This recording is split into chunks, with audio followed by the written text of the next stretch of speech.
जैसे जैसे अंधेरा बढ़ने लगा, अक्षय का गुस्सा भी बढ़ने लगा। इतनी ही देर में अक्षय के घर से किसी ने सूप भिजवा दिया। उन्होंने सूप के साथ खाने के लिए कुछ और डिशेस भी भिजवा दी थी। अक्षय ने सामने टेबल पर रखी ढेर सारी डिशेस की तरफ देखा। उसमें ज्यादातर डिशेस नव्या की पसंद की थी। नव्या पहले अक्षय के घर में काफी दिनों के लिए रह चुकी थी और घर के सभी लोग और हेल्पर्स भी उससे अच्छी तरीके से घुल मिल चुके थे। जिस वजह से कुक को काफी हद तक याद था कि नव्या को खाने में क्या पसंद है, क्योंकि वो ज्यादातर उसके लिए खाना बनाते थे। नव्या थी ही ऐसी, सबके साथ आसानी से घुल मिल जाती थी। उसे पता ही नहीं चलता था, पर जिससे भी वो बात करती थी उसका दिल जीत लेती थी। ये सब सोच सोचकर अक्षय का गुस्सा और बढ़ने लगा। उसकी नजरें दीवार पर टंगी घड़ी को देख रही थी। डिनर का टाइम हो चुका था, पर नव्या का कहीं अता पता नहीं था। Damn it! क्या नव्या घर नहीं आने वाली थी? अक्षय को नव्या पर बहुत ज्यादा गुस्सा आ रहा था। उसे लग रहा था कि एक बार पता चल जाए कि वो कहाँ है, अक्षय उसे खींच कर वापस ले आएगा। हालांकि उनकी बहस हो गई थी, पर इसका मतलब ये तो नहीं कि वो बिना बताए घर से चली जाए। अक्षय खुद को सोचने से रोक नहीं पा रहा था कि नव्या कहाँ जा सकती है और किसके साथ है। कहीं ऐसा तो नहीं कि नव्या उस अर्जुन को ढूंढने चली गई हो। ये सोचकर अक्षय का गुस्सा इतना बढ़ गया कि उसे लगा उसके दिमाग की नसें फट जाएंगी। बेहतर होगा अगर नव्या अर्जुन के पास ना गई हो। अगर इतना कुछ होने के बाद भी नव्या अर्जुन से मिलने गई होगी ना, तो बस शिट! नव्या आखिर है कहाँ और किसके साथ है? अक्षय को लग रहा था कि अब उसका दिमाग काम करना बंद कर देगा। उसे कुछ भी समझ नहीं आ रहा था। जब भी नव्या को लेकर कोई बात या कोई परेशानी होती है तो अक्षय खुद को संभाल क्यों नहीं पाता? हमेशा उसकी हालत ऐसी क्यों हो जाती है? कभी कभी तो अक्षय को लगता है कि नव्या उसकी कमजोरी बन गई है। अक्षय ने सामने रखे खाने की तरफ देखा। वो अभी भी गर्म था और चारों तरफ खाने की खुशबू थी। भूख की वजह से अक्षय के पेट में अब चूहे कूदने लगे थे और आवाजें आने लगी थी। अगर इस समय नव्या वहां होती तो इतना सारा खाना, वो भी उसकी पसंद का, देखकर बहुत खुश होती। पर अक्षय को अभी खाने का बिल्कुल मन नहीं था। अचानक अक्षय का फोन बजने लगा। फोन उठाने के लिए वो तुरंत आगे बढ़ा। जैसे ही उसने स्क्रीन पर देखा तो वो नव्या का फोन नहीं था। वो निराश हो गया। वो फोन नव्या का नहीं बल्कि संजना का था। अक्षय ने फोन को कुछ देर बजने दिया और उसके बाद कॉल उठाया। जैसे ही अक्षय ने फोन उठाया, संजना ने दूसरी तरफ से बोलना शुरू कर दिया। वाह, क्या बात है मिस्टर अक्षय, अभी भी फोन उठाने की क्या जरूरत थी? थोड़ी देर और फोन नहीं उठाते? जल्दी बोलो, क्या काम है? क्यों कॉल किया तुमने? अक्षय ने जल्दी से संजना से बात की। वैसे भी उसका मूड खराब होने की वजह से वो चाहता नहीं था कि वो संजना से बात करे, पर फिर भी उसने फोन उठा लिया था। तुम इतना गुस्से में क्यों हो?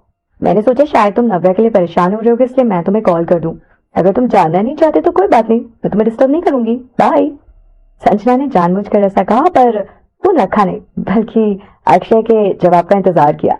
जैसे कि संजना को पता था कि अक्षय उसकी बात सुनकर तुरंत रिएक्ट करेगा। अक्षय ने चिल्लाकर पूछा, वेट, क्या क्या नव्या तुम्हारे साथ है? यस, मेरे साथ है। संजना थोड़ी खुश होते हुए कह रही थी। संजना को पहले ही लग रहा था कि अक्षय नव्या के बारे में सोच सोचकर परेशान हो रहा होगा, और उसका अंदाजा बिल्कुल सही था। नव्या वापस कब आने वाली है? अक्षय ने पूछा। संजना ने मुस्कुराते हुए कहा कि उस बारे में नव्या बोल रही है कि वो अब तुम्हारे घर वापस नहीं जाने वाली।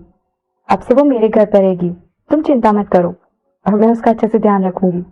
गुस्से से दांत पीसते हुए अक्षय ने कहा, क्या कहा तुमने? मैं भी देखता हूँ कि वो वापस कैसे नहीं आएगी। फोन दो उसे। संजना ने कहा, नहीं दे सकती।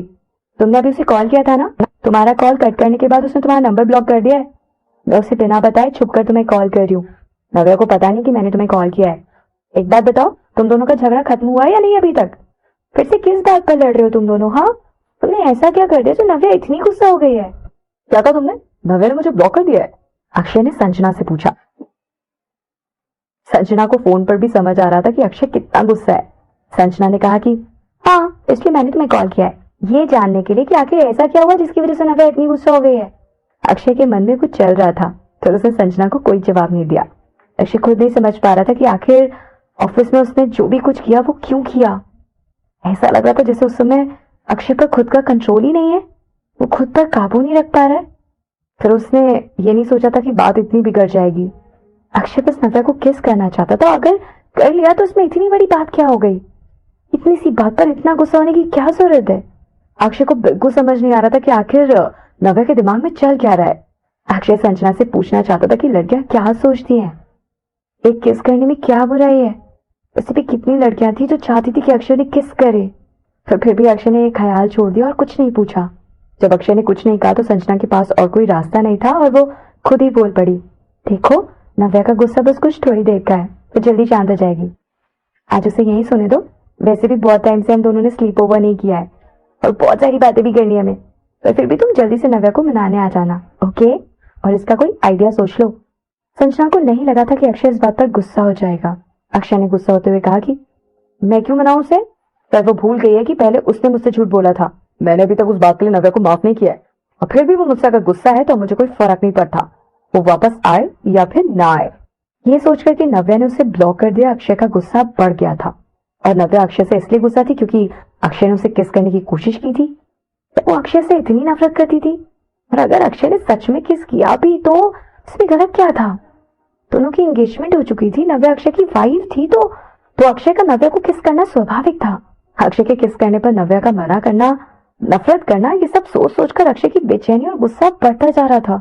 संजना चुप थी, उसे समझ नहीं आ रहा था कि वो क्या बोले।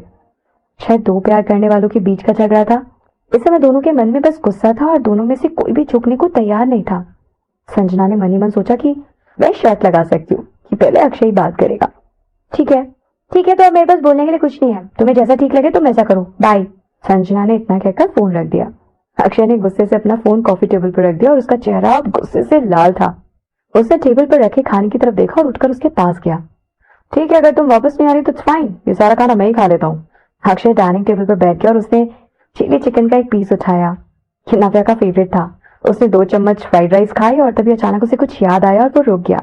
जब दोनों छोटे थे तो एक बार अक्षय गुस्सा हो गया था और खाना खाने से मना कर रहा था। नव्या वही उसके साथ बैठी थी और उसे मनाने की कोशिश कर रही थी। नव्या चेयर के पास खड़ी थी।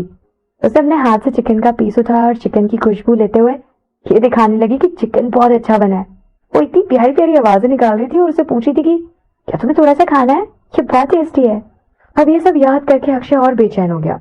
उसका दम घुटने लगा। टेबल पर रखे खाने की खुशबू बहुत अच्छी आ रही थी। खाने को देखकर अक्षय की भूख और बढ़ती जा रही थी, पर अक्षय से वो खाना खाया ही नहीं जा रहा था। खाना नव्या के साथ ही अच्छा लगता था। वहां नव्या नहीं थी और वो उसके साथ खाना नहीं खा रही थी, इसलिए उसे खाना इतना भी अच्छा नहीं लग रहा था और अब अक्षय का मन भी नहीं लग रहा था। तो 2 चम्मच राइस जो अक्षय ने खाए थे उसे उसका स्वाद भी नहीं पता चल रहा था। वो बस खाना ऐसे चबा रहा था जैसे कि बस खाना खाना और निगलना है। पर फिर भी अक्षय को भूख थी और अक्षय ने जबरदस्ती खाना निगलने की कोशिश करना शुरू कर दिया। अक्षय ने चम्मच टेबल पर रख दिया और उठ गया। सामने दरवाजे के पास रखी चाबी उठाई और बाहर चला गया। दरवाजा जोर से बंद हो गया। घर के अंदर की लाइट्स अभी भी ऑन थी, जैसे वो अपने मालिक के वापस आने का इंतजार कर रही हो।